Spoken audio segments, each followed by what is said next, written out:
प्यारे बच्चों, class 11th arts विषय का इकोनॉमिक्स परीक्षा हो चुका है। मुझे थोड़ा क्वेश्चन लेट में मिला है, इसीलिए लेट में वीडियो बना रहा हूँ। आप लोगों ने कितना सही किया एक बार मिला लीजिए, कमेंट बॉक्स में बताइए कि आप लोगों का कितना स्कोर आ रहा है। चैनल पर पहली बार है तो ज़रूर सब्सक्राइब कर लीजिए, क्योंकि 12th क्लास में जब जाइएगा तो विभिन्न विषयों के महत्वपूर्ण प्रश्नों की जानकारी और तैयारी इस चैनल के माध्यम से समय समय पर होती रहेगी। तो चलिए हम लोग आज कुछ नया सीखते हैं। तो आपका पहला जो क्वेश्चन आया था आर्ट्स इकोनॉमिक्स में कि निम्नलिखित में से प्रश्नावली की एक विशेषता कौन सी नहीं है। देखिए यहाँ गौर करने वाली बात है, नहीं है सो पूछा जा रहा है। तो यहाँ पर आपका जो करेक्ट आंसर है वो हो जाएगा प्रश्नावली लंबी हो सकती है, तो ये नहीं है। दूसरा क्वेश्चन है आपका, सांख्यिकी का जनक किसे कहा जाता है। बहुत हिट क्वेश्चन है। तो ये गॉडफ्राइड एकेनवाल, कहीं कहीं आकेनवाल भी लिखा रहता है, तो ये आपका करेक्ट आंसर है गॉडफ्राइड एकेनवाल। तीसरा नंबर क्वेश्चन है आपका, अर्थशास्त्र जीवन के सामान्य कारोबार के संदर्भ में मनुष्य का अध्ययन है, यह कथन किस अर्थशास्त्री का है। तो ये आपका है अल्फ्रेड मार्शल का कथन है। चौथा नंबर क्वेश्चन है आपका, मुक्तोत्तर प्रश्न के संबंध में कौन सा कथन सत्य है। तो सही व्याख्या करना कठिन है, उत्तर का विकल्प मौजूद है। इसका करेक्ट आंसर जो है वो आपका हो जाएगा ए, सही व्याख्या करना कठिन है। पांचवा नंबर है आपका, पारस का क्या अर्थ है। पारस जिसको हम लोग रेंज कहते हैं उसका क्या अर्थ है। तो उसका अर्थ है आपका, पारस का फॉर्मूला होता है आर बराबर एल माइनस एस। यहाँ एल हो गया अधिकतम और एस हो गया न्यूनतम, तो हो जाएगा अधिकतम और न्यूनतम प्रेक्षणों के बीच का अंतर क्या है। यहाँ माइनस लगा हुआ है तो ये दोनों का अंतर हो जाएगा। इसका ए करेक्ट आंसर हो जाएगा, पांचवा का ए। छठा नंबर है, लिंग के आधार पर भारतीय जनसंख्या को पुरुष एवं महिला दो वर्गों में विभाजित करना निम्न में से किस वर्गीकरण का उदाहरण है। तो ये आपका जो है वो गुणात्मक वर्गीकरण कहला जाएगा, डी हो जाएगा। सातवां नंबर है आपका, किस सारणी में शीर्षक को किसी सारणी में शीर्षक को क्या कहा जाता है। तो कहा जाता है, किसी सारणी में शीर्षक को शीर्षक ही कहा जाता है, सातवां का बी। आठवां नंबर है, आयत चित्र किस प्रकार के चर के लिए बनाए जाते हैं। तो ये बनाए जाते हैं सतत चर। नौवां नंबर है आपका, सभी प्रेक्षणों के मूल्यों के योग को प्रेक्षणों की संख्या से भाग देने पर प्राप्त भागफल को क्या कहा जाता है। तो इसको हम लोग कहते हैं समानांतर माध्य। का है कि समांतर माध्य का फॉर्मूला x बार बराबर सिग्मा x बट्टा n होता है।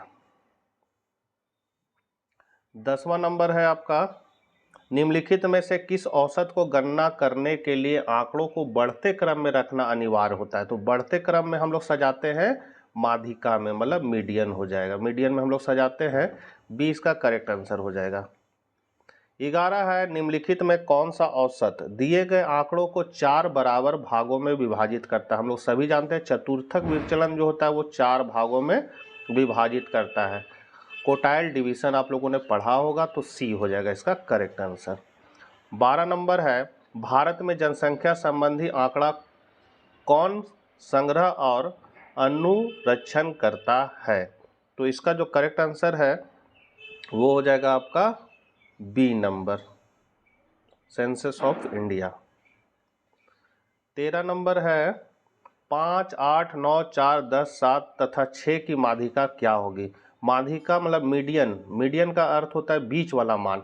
तो इसको पहले हम लोग छोटा से बढ़ते क्रम में सजाएंगे। तो सबसे पहले छोटा नंबर हो जाएगा आपका 4, 4 के बाद उससे बड़ा कौन होगा तो 5, 5 के बाद आपका हो जाएगा 6, 6 के बाद 7, 7 के बाद 8 और फिर है आपका 9, फिर है 10।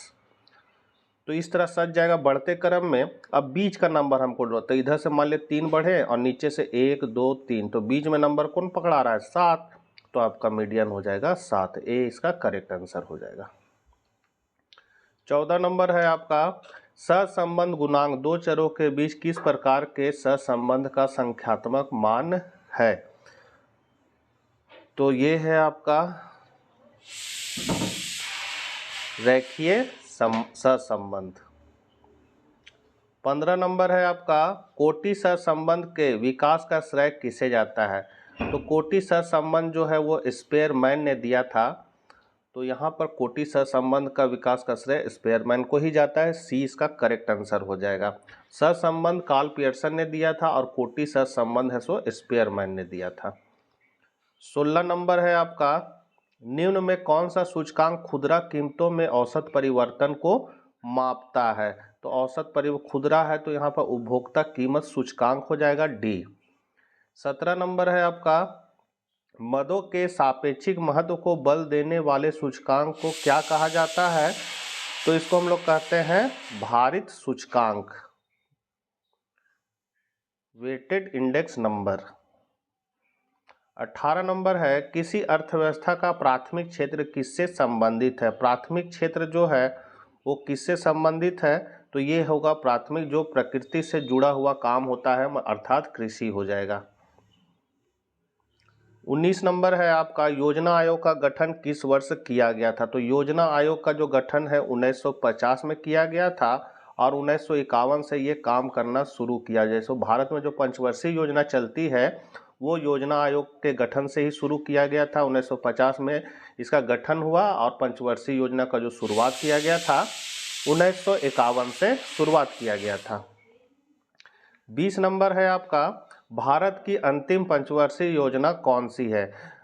तो अंतिम जो पंचवर्षीय योजना है वो है आपके 12वीं पंचवर्षीय योजना। ये अंतिम पंचवर्षीय योजना है। अब योजना आयोग को हटाकर नीति आयोग कर दिया गया है।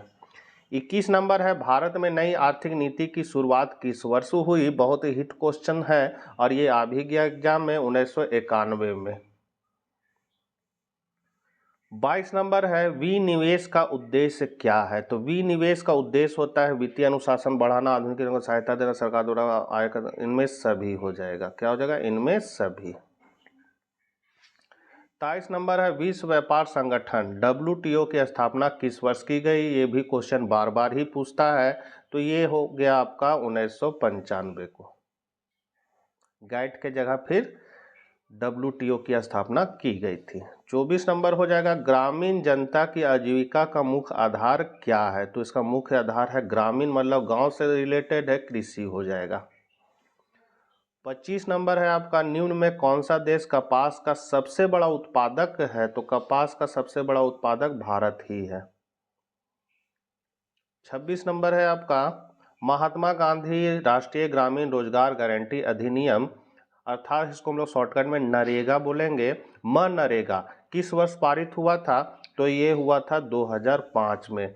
ये काम पाने का कानूनी अधिकार है। 100 दिन का काम देना पड़ेगा काम मांगने पर। किसको? तो रोजगार सेवक को। 27 नंबर है आपका निम्न में कौन सा मानव पूंजी नहीं है? मानव पूंजी जो नहीं है वो है आपका कंप्यूटर, ये मानव पूंजी नहीं है। 28 नंबर है आपका मानव विकास है। मानव विकास क्या है? तो साधन एवं साध्य दोनों है। 29 नंबर को हम लोग देख लेते हैं ज्ञान आधारित अर्थव्यवस्था के रूप में भारत के रूपांतरित होने के लिए निम्न में से कौन सा कारक उत्तरदायी है? तो उत्तरदायी जो है ये है आपका 29 नंबर, तो इसका हो जाएगा सूचना और प्रौद्योगिकी का विकास।